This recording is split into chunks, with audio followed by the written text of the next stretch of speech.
I remember Virender Sehwag in Edgbaston, and we was chasing a very small total against Sri Lanka, about 209 or 10 to win that game on a seaming pitch.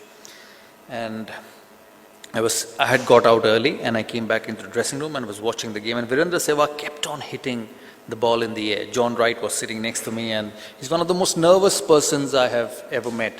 When India played and when India batted, the freezer in the dressing room was in danger, because he would walk up to the freezer, open the door, take water out, bang it back, and I'm sure the organizers had to change a few freezers over a 5-day test match. So I was standing up and watching Virender Sehwag bat, and he kept hitting over the top, and then he smashed one straight down to mid-off. I remember John sending a message at the start of the over, telling that it's a small total, we needed to win, so just just settle down and get to the end of it. But as you know, Viru, he had his own ways of playing, and he smashed it straight into the hands of mid-off, and he walked up the dressing room, and we were all sitting. I didn't even look at Viru because I knew what John was thinking. And suddenly I got up and saw John not next to me. I didn't even realize what was going on in the dressing room. And the match got over, we won by 6 wickets, and at the end, it was a convincing win for India. I went back to the dressing room at the end of the game, and I went around the dressing room congratulating everyone. And there was an absolute pin of silence in the dressing room. So I went up to Anil and said, what's happened? Everybody's so quiet. We've just beaten Sri Lanka. It's as if that we've lost by 6 wickets. He said, no, you come out, I'll tell you something. So he took me out. He took me out and said, John Wright has punched Virender Sehwag. I said, what? Then I went into the dressing room, and I saw Viru in that corner fixing his bat up. I was expecting a bit of blood on his cheeks. He was absolutely fine, and he was cleaning his cricket bat. So I took Anil out and asked, punched me in what? Are you joking or are you serious? He said, no. When Virender Sehwag walked into the dressing room, John Wright caught him by his collar and took him into the corner of the wall and said, you're never going to play for India again, because that shot would lose the cricket match for us. And I was just outside the dressing room watching the game. I didn't know how to react.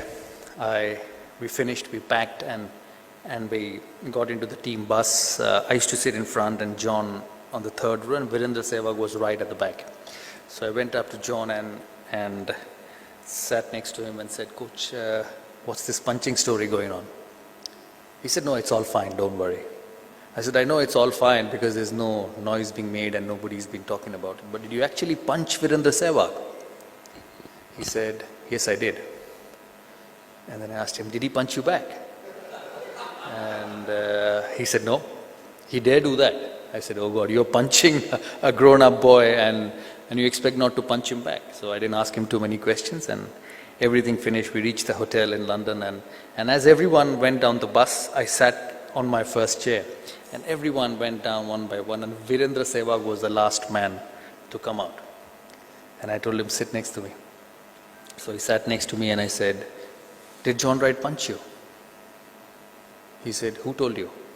I said, boss, I'm supposed to know. I'm captain of your team. I was about 10 meters away from you, so somebody must have come and told me. He said, yeah, Skip, don't worry, it's fine. It happens. I played a shit shot. He was angry. He punched me. We shook hands, and it was fine. He went down the bus, and he went into the St. James's Court Hotel, and I sat in the bus for the next 10 minutes. And to be honest, I was happy and not sad. I said, I think we are becoming a good side. And I came back to the hotel, and I went straight to Sachin's room and said, Sach, I feel we are becoming a good team. He said, why? What makes you feel that? He said, you must have heard about the punching story in the dressing room. He said, yeah, I saw it. I was in one corner having a cup of tea when John caught him by the collar. And I said, I asked Viru. Viru said, no, it's no problem, everything is fine. And I asked John, he said, everything is fine, there's no issues, and there's been punching going on in the dressing room. And not one single soul knew about it outside. And you know how Indian media is. That was the first thing when I entered this room. I asked one of our colleagues that I hope there is no media, because it will be first thing in the morning in the newspaper tomorrow. And nobody got to know in the dressing room. And the crux of the matter for me was that we are a team. We are a team which spent 7, 8, 9 months on the road. That's what Indian team did, even when we were playing, and even now, maybe a bit more now. And it was an environment where there were two hot-headed people who got angry about an incident on a cricket match, but nobody took the matter out of the dressing room. And I think that's a very important essence in a team. It's about staying together. It's about the trust Virendra Sehwag had on John Wright, because a few days later Virendra Sehwag went on to make 100, a magnificent 100. And I read John Wright saying in the newspaper, he's the best opening batsman India has seen for a while. So for me, not just winning the series in England was special, but for me that incident and the entire episode was very, very special, and I remembered it in all my life. Not that I'm saying that you keep punching each other in your offices, but what I'm trying to say is that, in spite of such a heated environment, in spite of emotions coming out under pressure, I was lucky enough to lead a group of boys who had trust in each other, and that's the reason I think Indian cricket went forward. I get a lot of credit for India performing well during this period, but I firmly believed that India performed well, and a lot of my credit went to the colleagues I had in the dressing room who were actually wonderful human beings, the likes of Sachin, Rahul, Lakshman, Virendra Sehwag, who rose above the competition and tried to create a team which would make them proud all over the country. So I think for all of us to be a good unit, it's about trusting in each other, having faith in each other, but that has to start from the leader. The leader has to create an environment where each and every one of them are on the same plane, each and every one of them believe in each other, and each and every one of them trust in each other. And I think that's most important in a successful unit. For me, communication is also important in creating a winning unit. It's about knowing exactly what's happening in the office, in your team, and in your group of people. It's about having a similar sort of message, the right message, boiling down to everyone. You may be the best, you may be a bit more experienced, you may be having a bit more runs than the people around you, you may be a bit more successful than the people around you, but it's a platform where all of us had to be on the same level. Yes, you could not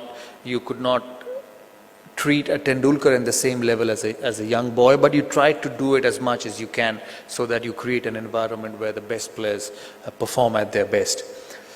I see a lot of those skills in Mahendra Singh Dhoni when he became captain of India, and he's done such a wonderful job as captain of India. His communication skills, his making a young player believe in his ability. It's about making a young guy believe that you've been brought into this environment because we believe in you.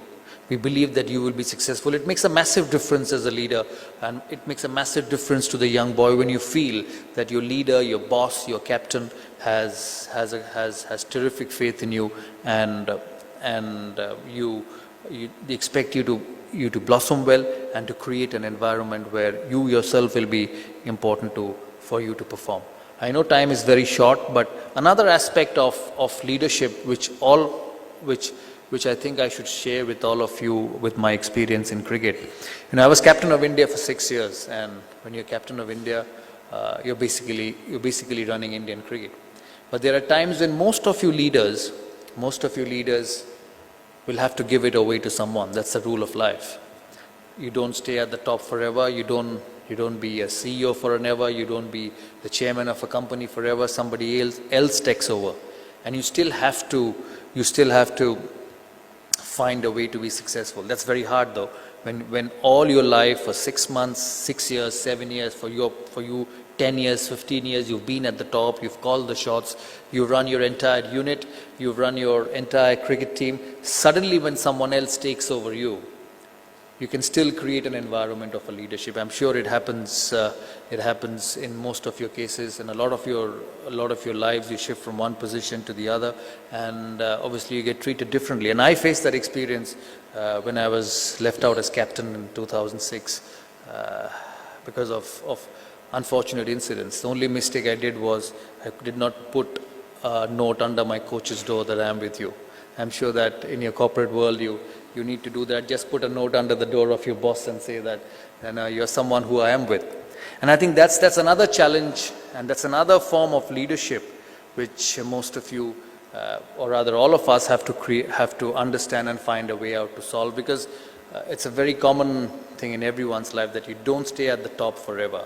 So what happens when you don't remain a captain of a site? What happens when you don't remain a CEO of a company, but you still have to go and work and earn your living, basically, to put it in a crude way? I think that's where all your leadership skills, that's where all your maturity, all your experience over a period of time is important, because even through that leadership, with your experience of leadership without being actually the leader, you can create a winning combination. You can actually create an environment where your boss, who could have played under you for a long period of time, it happens in our sport, somebody who you captain becomes your captain and then you play under him. That's a very common scenario in our sport, but when you get into that situation, there could be an issue of tension, there could be an issue of looking over the shoulder, but I think that's also a situation where your leadership skills, your inherent leadership skills comes on in enhancing your career. So I'm a firm believer that you're not just a leader, you don't just create a winning combination by just being captain, you don't just create a winning combination by actually having the word leader or the boss or the captain next to your name. Even when you have been a leader and you're not the leader at the moment, through your maturity and through your experience, you can actually create a unit who will create winning performances from you. I would like to stop at that because I don't think we've got much time. We'll have an interactive session. Anyway, once again, thank you so much for having me amongst all of you. And hopefully we can share a few more thoughts once we have the panel discussion. Thanks a lot.